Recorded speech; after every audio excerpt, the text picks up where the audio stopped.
नमस्कार, राम राम, जय हिंद, जय भारत। दोस्तों, आज फिर से आपका स्वागत है आपके अपने YouTube चैनल पे। मैं आपका दोस्त, आपका होस्ट विजय प्रकाश तंवर।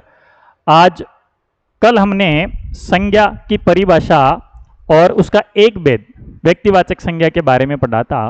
दोस्तों, वो जो भेद और उनके सामने मैंने जो नाम लिखे हैं, आपको वो नाम ध्यान में रखने हैं। अगर वो कहीं पर भी लिखे मिले, कहीं पर भी लिखे और पूछे कौन सी संज्ञा है, तो वहां आपको व्यक्तिवाचक संज्ञा माननी है। आज हम चर्चा करेंगे जातिवाचक संज्ञा। जातिवाचक संज्ञा, जैसा कि मैंने बताया कि संज्ञा का मतलब होता है नाम।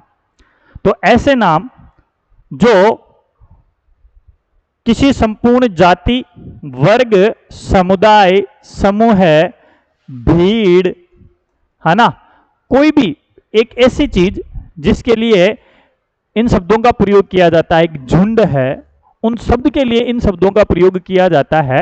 यानी वह शब्द जो किसी जाति, वर्ग, समुदाय, समूह, भीड़, झुंड के नाम को प्रकट करते हैं, उसको अपन क्या कहेंगे? जातिवाचक संज्ञा कहेंगे। यानी वो अपने आप में एक वर्ग का नाम है। यानी वो बहुत सारी चीजें होती है, वैसी बहुत सारी चीजें होती है, उस नाम की बहुत सारी चीजें होती है, बहुत सारी वस्तुएं होती है, इसको अपन कहेंगे जातिवाचक संज्ञा।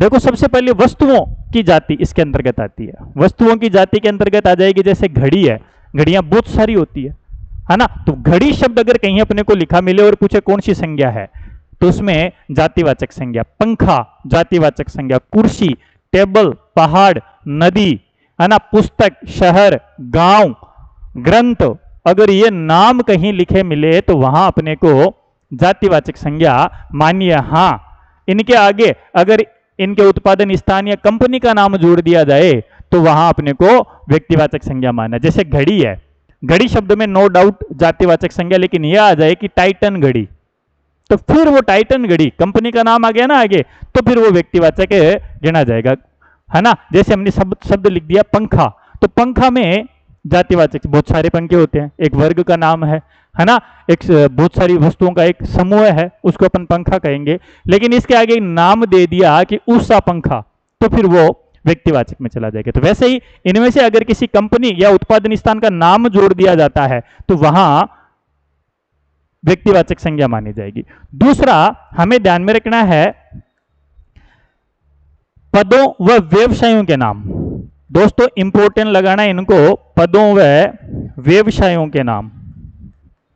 पदों व व्यवसायों के नाम जो होते हैं वो हमेशा जातिवाचक संज्ञा के अंतर्गत आते हैं। Most very very very important है।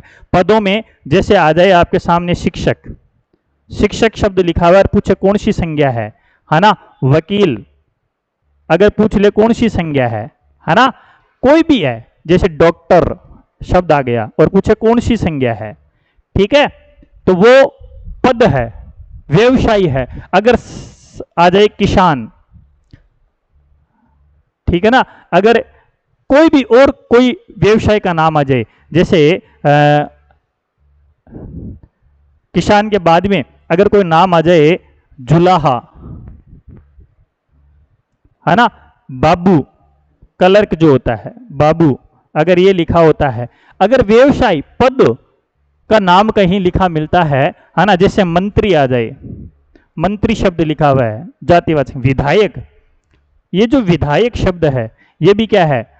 जातिवाचक शब्द है। कोई भी पद हो, कोई भी व्यवसाय हो, अगर उसका नाम आपके सामने लिखा हुआ मिलता है, इसका मतलब वो किस में गिना जाएगा? तो उसे अपने जातिवाचक संज्ञा के अंतर्गत गिनेंगे, ठीक है। इसके आगे अपन देखते हैं, कोई भी शारीरिक अंग का नाम हो, कोई भी शारीरिक अंग का नाम, अंग का नाम दोस्तों इंपॉर्टेंट है, ध्यान में रखना है। कोई भी शारीरिक अंग होता है वो हमेशा जातिवाचक शब्द होता है। शरीर का कोई भी अंग लिखा मिले अपने को, जैसे शब्द आ जाए अपने हाथ है तो जातिवाचक संज्ञा होगी, पैर है जातिवाचक संज्ञा, नाक, कान, आंख, कोई भी शरीर का अंग है, टखना, घुटना, सब शरीर का अंग अगर कोई भी है, क्यों? क्योंकि वो कोई एक वस्तु नहीं है, बहुत सारी वस्तुओं का एक समूह है। नाक कोई एक चीज नहीं है, शरीर में नाक भले ही एक हो, लेकिन नाक एक नहीं है, बहुत सारी चीजों का एक समूह का नाम नाक है। उसमें स्किन भी है, हड्डी भी है, मांसपेशियां भी है, नर्व्स भी है ना। तो बहुत सारी वस्तुओं का समूह है, समूह को नाम नाक दिया गया है ना। तो बहुत सारी चीजों का जो समूह जहां होता है वहां जातिवाचक संज्ञा मानी जाती है। अगला अगर इसमें देखे, शारीरिक अंगों के बाद संबंधवाची शब्द, संबंधवाची शब्द, संबंध को प्रकट करने वाले जो शब्द होते हैं ना, जैसे आ जाए दादा, है ना, पापा, भाई, ठीक है ना, ससुर, नाना, बहन, पति, ये जो शब्द है, ये संबंध को प्रकट करने वाले जो शब्द है ना, वो हमेशा, संबंध को प्रकट करने वाला कोई भी शब्द हो वो सदैव जातिवाचक संज्ञा को प्रकट करेगा। संबंध के बाद अगला जो शब्द माना जाएगा स्थानों के नाम। कोई भी स्थानों का अगर नाम आ जाता है, स्थानों का नाम, तो वो हमेशा जातिवाचक संज्ञा में गिना जाएगा। स्थानों में जैसे आ जाए विद्यालय, महाविद्यालय, है ना, विद्यालय आ जाए, महाविद्यालय आ जाए, कोई भी शहर आ गया, है ना, कोई गांव का नाम आ गया, ठीक है ना, विद्यालय, महाविद्यालय, शहर, गांव, है ना। जैसे ये चीजें भी ध्यान में रखनी है। अगर शब्द आ गया संसद, संसद, है ना, कचहरी, लोकसभा, लोकसभा, विधानसभा, अगर ये शब्द कहीं पर भी लिखे मिलते हैं तो इनमें हमें हमेशा जातिवाचक संज्ञा माननी है। संसद में, संसद को एक स्थान का नाम नहीं है, संसद उन सांसदों का एक समूह है जो उस संसद का निर्माण करता है। संसद में बहुत सारी चीजें होती है, सबके एक समूह का नाम क्या है, संसद। कोई एक वस्तु, एक स्थान का नाम संसद नहीं है, उसमें एक समूह के नाम को प्रकट करने वाला नाम है ये, ठीक है ना। तो ऐसे ही बहुत सारी चीजें होती हैं, स्थानों के अगर नाम आए तो वहां अपने को जातिवाचक संज्ञा माननी है। मनुष्यों के नाम, मनुष्यों की अगर जाति आ जाए, मनुष्यों की जाति को प्रकट करने वाले जो शब्द आ जाते हैं, जैसे आ जाए आदमी, औरत, है ना, लड़का, लड़की, आदमी, औरत, लड़का, लड़की, बालक, है ना, बालक, ऐसे बहुत से जो शब्द है जिसमें मनुष्य वर्ग को प्रकट करने वाले शब्द आते हैं, उनको अपन जातिवाचक संज्ञा के अंतर्गत रखेंगे। इसके अलावा अगर देखा जाए पशु पक्षियों की जाति, पशु पक्षियों की जाति अगर अपने सामने आ जाए, जैसे गाय जातिवाचक शब्द है, भैंस, है ना, तोता, मोर, शेर, अगर ऐसे कहीं पर भी कोई नाम आ जाए तो वो व्यक्तिवाचक जातिवाचक संज्ञा में गिने जाएंगे। हाँ, यहाँ एक चेंज हो सकता है, गाय में अगर आ जाए राठी गाय तो वो कहीं ना कहीं व्यक्तिवाचक है। भैंस है, भैंस की नस्ल अगर लिख दी जाए तो वहां व्यक्तिवाचक संज्ञा मानी जा सकती है। मोर, तोता, शेर, अगर इनकी नस्ल का आगे कहीं ना कहीं जिक्र कर दिया जाए, जैसे बंगाल टाइगर आ जाए, है ना, बंगाल टाइगर आ गया, गागरोनी तोता आ गया, तो वहां अपन व्यक्तिवाचक संज्ञा कर सकते हैं, अन्यथा इनमें जातिवाचक संज्ञा मानी जाएगी। इनके अलावा अगर देखें तो प्राकृतिक आपदाओं के नाम, ये नाम अपने को ध्यान में रखना है, प्राकृतिक आपदाओं के नाम। दोस्तों बहुत इंपॉर्टेंट है, ध्यान से पढ़ना, ये चीजें आपको और कहीं नहीं मिलेगी। आराम से इनको एक बार पढ़ना, लिखना, नोट्स बनाना, ठीक है ना। प्राकृतिक आपदाओं के नाम है, इनमें जैसे आ गया ज्वालामुखी, ज्वालामुखी शब्द कहीं लिखा मिलते भूकंप, कहीं पर भी लिखा मिलता है तो वहां अपने को जातिवाचक संज्ञा माननी है। तूफान, वर्षा, आंधी, सुनामी, अगर ऐसे नाम कहीं पर भी लिखा मिलता है तो वहां अपने को, ऐसे बहुत से नाम होते हैं, प्राकृतिक आपदाएं होती है, उसको अपने जातिवाचक संज्ञा के अंतर्गत गिनेंगे। इसके अलावा धातु या पदार्थों के नाम आते हैं। कोई भी धातु है, कोई भी पदार्थ है, धातु या पदार्थों के नाम, धातु या पदार्थों के नाम की बात करें जैसे सोना है ना, लोहा, चांदी, ये जातिवाचक संज्ञा का नाम है। सोना, लोहा, चांदी है ना। पदार्थों में जैसे आ जाए लकड़ी, कोयला, ठीक है ना, लकड़ी, कोयला, ठीक है। इसमें हवा, पानी, हवा, पानी, मिट्टी, ऐसे कोई भी शब्द आ जाए तो वो जातिवाचक संज्ञा को प्रकट करने वाले शब्द माने जाएंगे।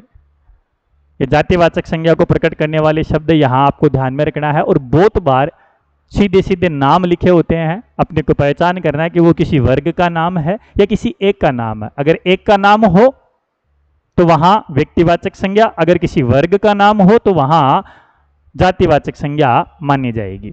दोस्तों आगे अपन चर्चा करते हैं। देखना आजकल क्या हो गया है, आधुनिक व्याकरणाचार्यों के अनुसार इस जातिवाचक संज्ञा के दो उपभेद भी माने गए। बहुत से विद्वान उनको संज्ञा के दो उपभेद मानते हैं, अलग से 5 भेद मानते हैं, संज्ञा के 5 भेद मानते हैं। लेकिन मूल रूप से अगर हिंदी में देखा जाए तो संज्ञा के 3 ही भेद है और इस जातिवाचक संज्ञा के 2 उपभेद माने गए हैं। जातिवाचक संज्ञा के 2 उपभेद माने जाते हैं, जिसमें एक तो माना जाता है समूहवाचक संज्ञा। समूहवाचक संज्ञा, जातिवाचक संज्ञा के 2 उपभेद माने गए हैं, है ना। उसमें एक तो कौन सी मानी जाएगी, समूहवाचक संज्ञा, जिसको अपन समुदायवाचक भी कह सकते हैं। समुदायवाचक संज्ञा, समूहवाचक संज्ञा, या क्या लिख सकते हैं, समुदायवाचक संज्ञा शब्द काम में ले सकते हैं। दोस्तों ये समूह है और समुदाय जाति का ही भाग माना जाता है ना। तो यहां अपने को ऑप्शन के अकॉर्डिंग प्रश्न को देखना है। एक समूह का नाम, एक समुदाय का नाम अपने आप में क्या होता है, जातिवाचक संज्ञा ही होती है। जैसे यहां पर जो समूह जो होता है, इनमें कौन कौन से समूह हो सकते हैं, तो यहां व्यक्तियों का समूह है। सबसे पहले व्यक्तियों का समूह अगर शब्द हो तो उनके लिए कौन कौन से शब्द काम में आते हैं। व्यक्तियों के समूह के लिए कौन कौन से शब्द काम में आते हैं, तो व्यक्तियों के समूह के लिए जो शब्द काम में आते हैं उनमें आ जाएगा जैसे परिवार, कक्षा, संघ, सेना, पुलिस, टीम, दल, है ना। व्यक्तियों के समूह के लिए जो ये शब्द काम में आते हैं, सभा, भीड़, मंडल या मंडली आ जाए, है ना। मंडल, मंडली, कोई भी दल, टीम, सभा, ठीक है, ये व्यक्तियों के समूह के नाम गिने जाएंगे। लोकसभा, ये भी इसी में आ जाएगा, लोकसभा आ जाएगा, है ना। विधानसभा व्यक्तियों का समूह है, लोकसभा, विधानसभा, ठीक है। इसके अलावा अगर देखें अपन तो इसमें आ जाएगा परिषद, जत्था, परिषद, जत्था, गोष्ठी, परिषद, जत्था, गोष्ठी, वृंद, ये जो शब्द आते हैं वो व्यक्तियों के समूह को प्रकट करने वाले शब्द है। ये जातिवाचक में भी गिने जाते हैं। अगर अलग से ऑप्शन आ जाए तो इनको अपने को समूहवाचक में, अगर दोनों जातिवाचक भी ऑप्शन हो, समूहवाचक भी ऑप्शन हो, तो पहले अपने को इसमें समूहवाचक करना। व्यक्तियों के अलावा अगर जो दूसरा समूह होता है, व्यक्तियों के अलावा अगर वस्तुओं का समूह आ जाए, वस्तुओं का समूह है, अगर वस्तुओं का समूह कहीं पर प्रकट होता है, उनका अगर कहीं नाम लिखा मिलता है, तो वहां अपने को ध्यान में रखना है।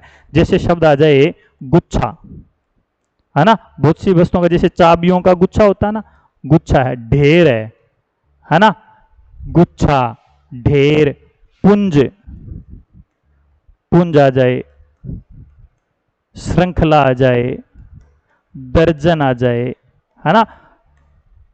गुच्छा, ढेर, पुंज, श्रृंखला, दर्जन, कुंज या गुरु शब्द लिख दे अपन, शब्द आ जाए अपने पास में गुरुस, कुंज,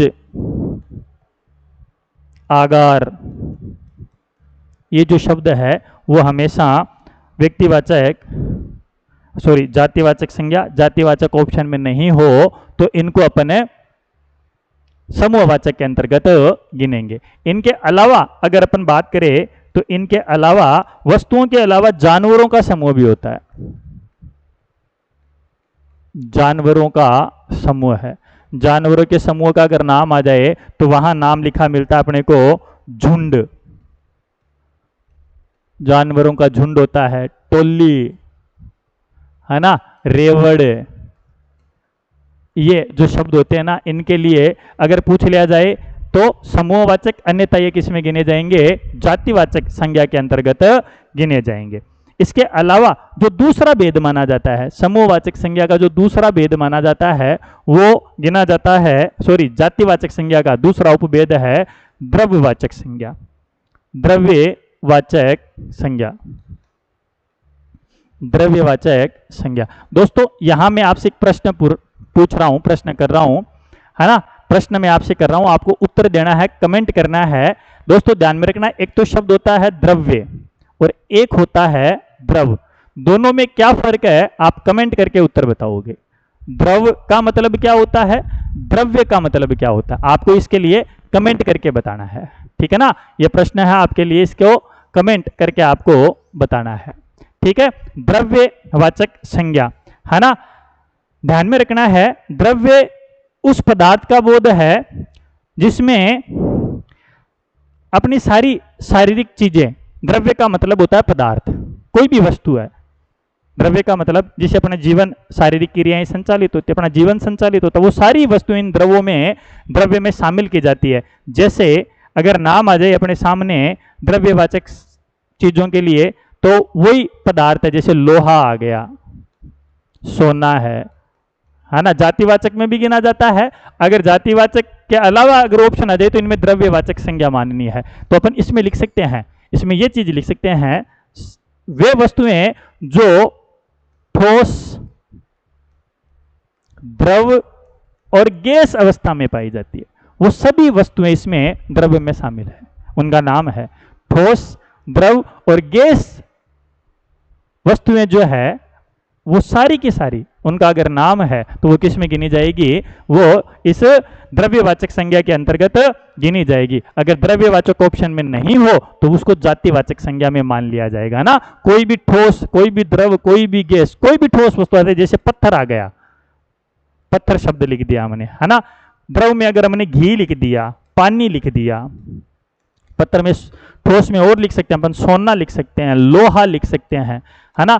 कोई भी गैस आ जाए, ऑक्सीजन कर दिया हमने नाम, ठीक है ना, ऑक्सीजन नाम कर दिया, है ना, नाइट्रोजन नाम कर दिया, नाइट्रोजन, ठीक है। तो वो सब चीजें जो है वो द्रव्य में आएगी, है ना। पानी है, लकड़ी है, आटा है ना, आटा है, गेहूं है, अनाज, कोई भी अनाज आ गया, ये सब किस में आ जाएंगे?